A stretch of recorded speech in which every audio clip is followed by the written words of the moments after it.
Hello everyone, welcome to युक्ति professional classes. इस video में हम कंपनी लॉ से रिलेटेड कुछ एमसीक्यूज देखने जा रहे हैं।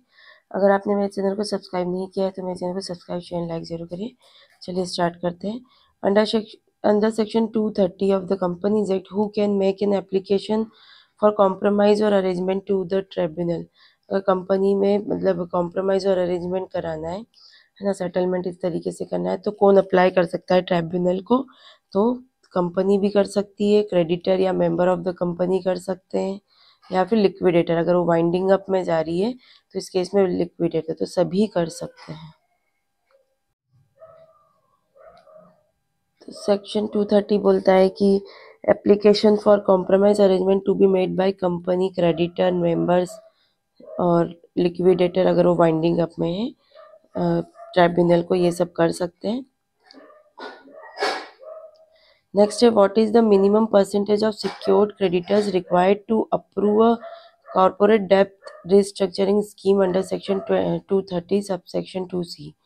मतलब जो कॉर्पोरेट रिस्ट्रक्चरिंग हो रहा है, डेब्ट रिस्ट्रक्चरिंग, इस स्कीम में मंजूरी कितने लोगों की चाहिए?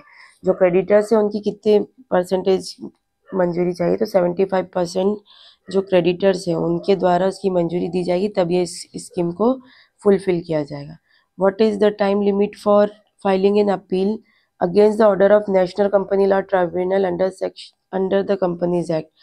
अब जो NCLT, जो जहाँ पे कंपनी लॉ में जितने भी डिस्प्यूट अराइज होते हैं उसके लिए नेशनल कंपनी लॉ ट्रिब्यूनल है, यहाँ पर आपको शिकायत करनी होगी, यहाँ पे आपको अपील ये करना होगा या यहाँ पे अप्लाई करना होगा।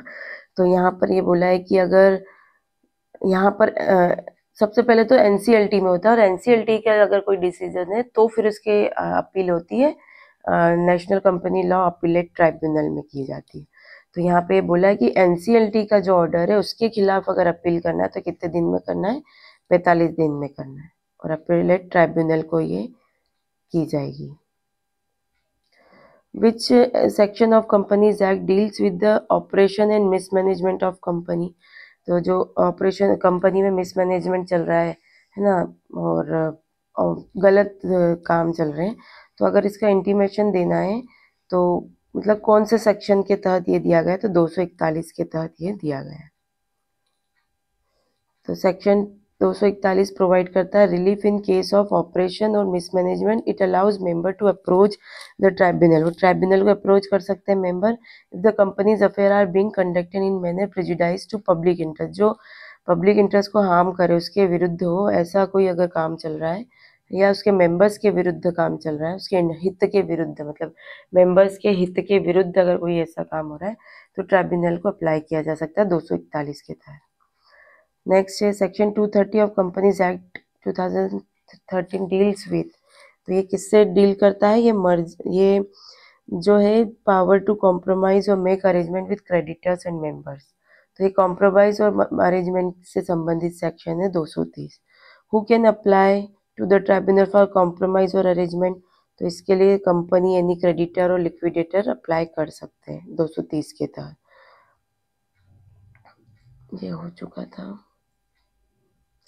Under section 230 subsection 6, the compromise or arrangement becomes binding of if approved by। मतलब ये जब कॉम्प्रोमाइज और अरेंजमेंट की स्कीम को अगर अप्रूव कर लिया तो ये बाइंडिंग हो जाएंगे। तो कितना परसेंटेज होना चाहिए? तो majority in number and 3/4 in value of the creditors और मेंबर्स वोटिंग। अगर इतने लोगों ने उसको पास कर दिया रिजोल्यूशन को तो ये बाइंडिंग हो जाएगा।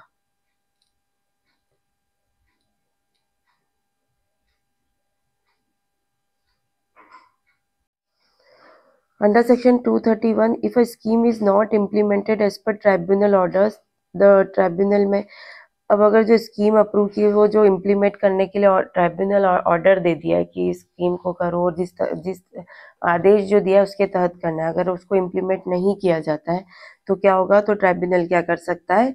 ऑर्डर दे सकता है कंपनी के वाइंडिंग अप के लिए। Section 232 of the companies act relates to. तो ये किससे रिलेटेड है? 232 जो है ये amalgamation and merger of company, मतलब दो कंपनियों को जोड़ा जा रहा है। ए कंपनी बी कंपनी अलग अलग कंपनी है और इन दोनों को एक कंपनी बनाया जा रहा है। तो अमलगमेशन और मर्जर से संबंधित सेक्शन 232 के में दिए गए हैं। Under section 233 of the Companies Act, a scheme of merger or amalgamation can take place between which of the following? तो बोला है 233 में जो मर्जर और अमलगमेशन हो रहा है किन कंपनियों के बीच में होगा, तो ये 2 और मोर स्मॉल कंपनीज के बीच में हो सकता है, होल्डिंग कंपनी या होल्ली ओन सब्सिडरी के कंपनी के बीच में हो सकता है, और सच अदर क्लासेस और क्लासेस ऑफ कंपनीज में भी प्रिस्क्राइब, जो प्रिस्क्राइब अलग से की गई हो रूल्स में, मतलब ऑल ऑफ द अबव इसका आंसर होगा। तो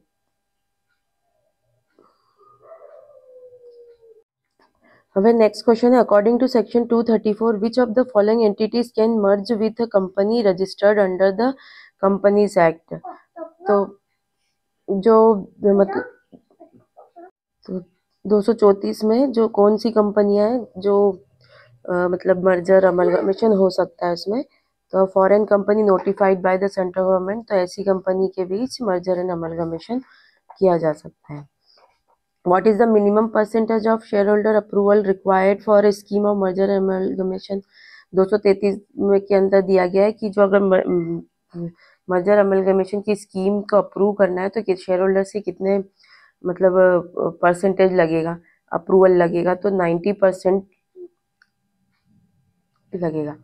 कॉम्प्रोमाइज अरेंजमेंट के लिए जो था वो वहाँ पर जो था वो 75% था क्रेडिटर्स की अप्रूवल, और यहाँ पर जो शेयर होल्डर्स की अप्रूवल जो लगेगी वो 90% लगेगी।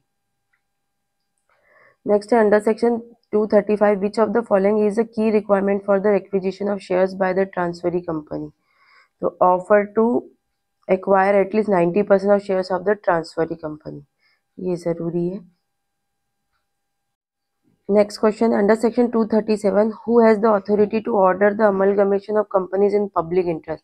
तो public interest में amalgamation करने के लिए order देने की authority किसको है, तो ये सेंट्रल गवर्नमेंट के पास है।